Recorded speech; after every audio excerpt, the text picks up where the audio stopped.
what factors do you think generally or even specifically contribute to the compromise of critical thought? If you live in the West, the main factors are just the environment itself, the culture itself. Uh, there's so many reasons why. I mean, if you could choose almost any point in the history of Western so-called civilization, and you'll find reasons why critical thinking was discouraged or was completely absent from the society, discouraged from the society, and overall prevented. It's a constant, actually, in the West, going back as far as you want to go. You know, they hype themselves up as being, the very logical, rational. You know, the Enlightenment was all about rationality and reason and so on. But this has never been the case. This is completely this is a self-description and false advertising. If we were looking at just now, in the modern age, say the 20th century, 21st century, they have a very obvious motive for discouraging or subverting the cultivation of critical thinking.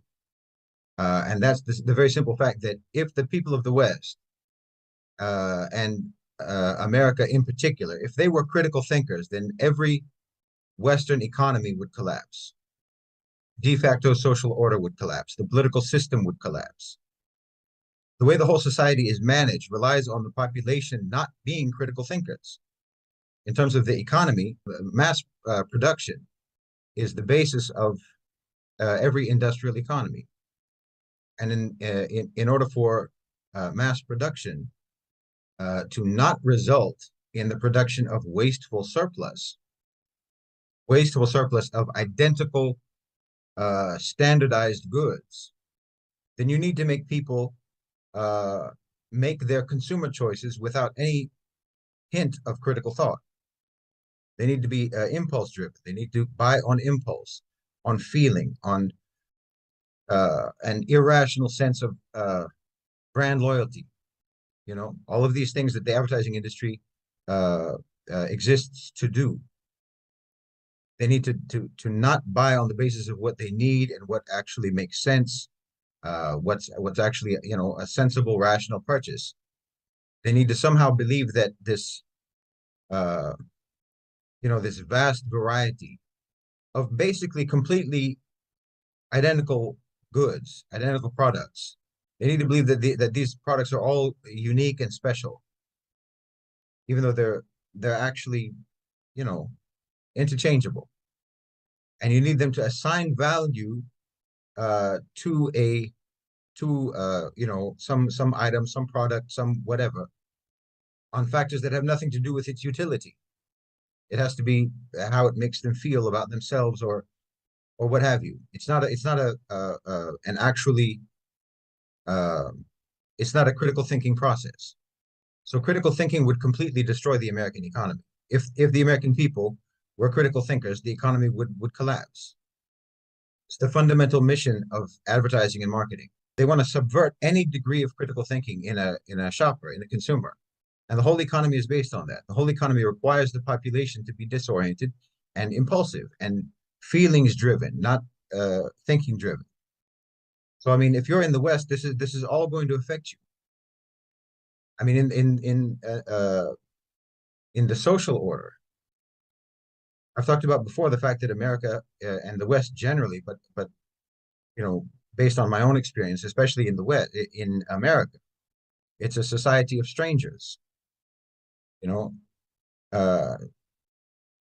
Economics has to do with that also. Economics has a great role to play in why America is a society of strangers, and the West generally. Again, because with mass production, industrialization and mass production, that was a sort of a form of monopolization, and that created industrial centers. And you know what I'm talking about. Those industrial centers put people out of jobs in other places, in other parts of the country, in the rural areas and so forth, smaller towns and so on. So the jobs and the availability of jobs were all located wherever there were clusters of factories. So then you had urbanization. You started to have these big cities. And then the phenomenon of internal migration within the United States from outlying areas to the urban industrial centers. And that meant that these were people who were uprooted, away from their extended families and so on, strangers living together side by side in tower blocks, and they didn't know each other. That's still the case until now. I mean, you already had in America that the America itself is comprised of foreigners. The entire citizenry is comprised of foreigners and immigrants who have nothing in common. They have no shared heritage. They have no shared history, no shared tradition, no traditional structures, and so on. Structures that, like, back even in Europe, would have been based on some sort of traditional heritage. That's all interrupted when they came to the U.S. So the rules of the society, the rules of those big industrial centers, and then the rules of the country, and the people who make those rules have no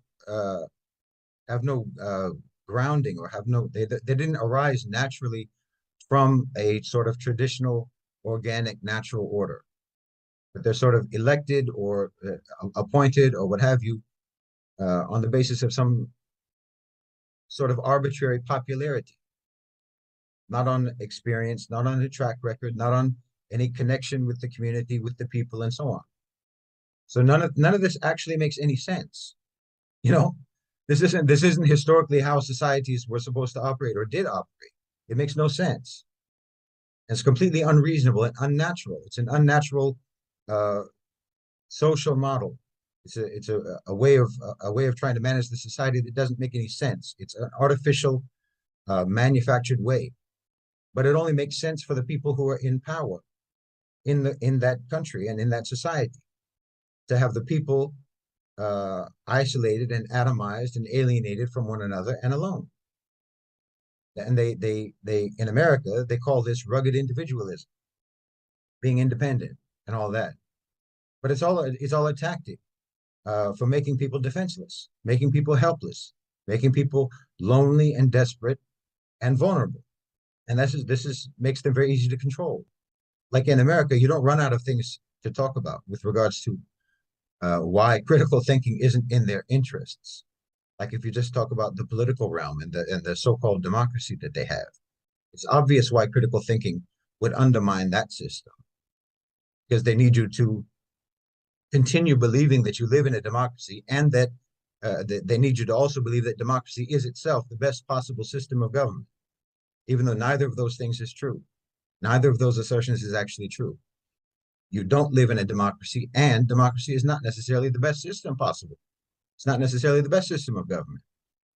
There's so many reasons. The whole society is managed through the infliction, as I've said many, many times, the whole society is managed through the infliction of severe, comprehensive cognitive dissonance, meaning that they need you to believe in a reality that bears no resemblance to the reality that you actually experience and observe in your day-to-day life. Well, obviously, critical thinking would make that a very difficult thing to maintain. That would make it very difficult to maintain the necessary cognitive dissonance that allows the West and American society to perpetuate itself.